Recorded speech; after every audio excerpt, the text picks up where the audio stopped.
Ang mabuting balita ng Panginoon, ayon kay San Mateo.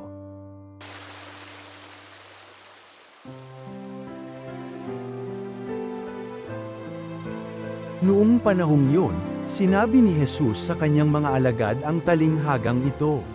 Ang paghahari ng Diyos ay maitutulad dito. May isang taong maglalakbay, kaya tinawag niya ang kanyang mga alipin at ipinagkatiwala sa kanila ang kanyang ari-arian. Binigyan niya ng salapi ang bawat isa ayon sa kanya-kanyang kakayahan.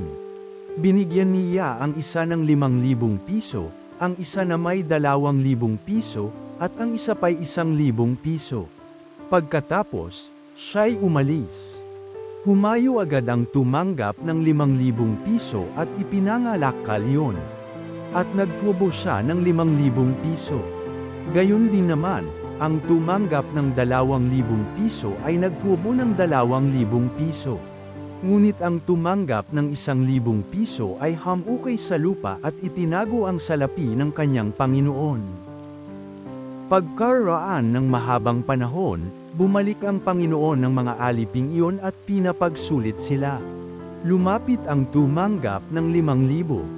Wika niya, "Panginoon, heto po ang 5,000 na bigay ninyo sa akin. Heto pa po ang 5,000 na tinubo ko." Sinabi sa kanya ng Panginoon, "Magaling, tapat at mabuting alipin.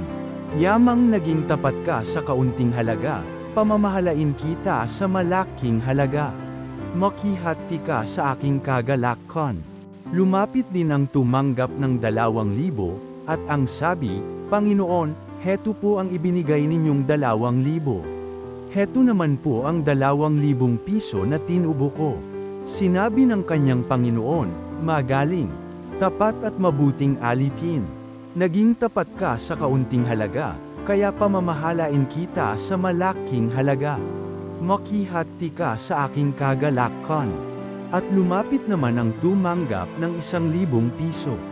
"Alam ko pong kayo'y mahigpit, akniya.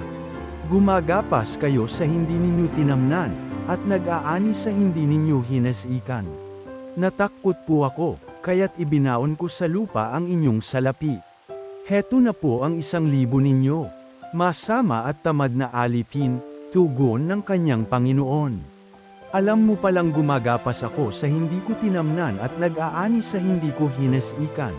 Bakit hindi mo yan inilagak sa bangko, di sana'y may nakuha akong tubo ngayon. Kunin ninyo sa kanya ang 1,000 piso at ibigay sa may 10,000. Sapagkat ang mayroon ay bibigyan pa, at mananaggana, ngunit ang wala, kahit ang kakaunting nasa kanya ay kukunin pa. Itapon ninyo sa kadiliman sa labas ang aliping walang kabuluhan. Do'y tatangis siya at magngangalit ang kanyang ngipin." Ang mabuting balita ng Panginoon.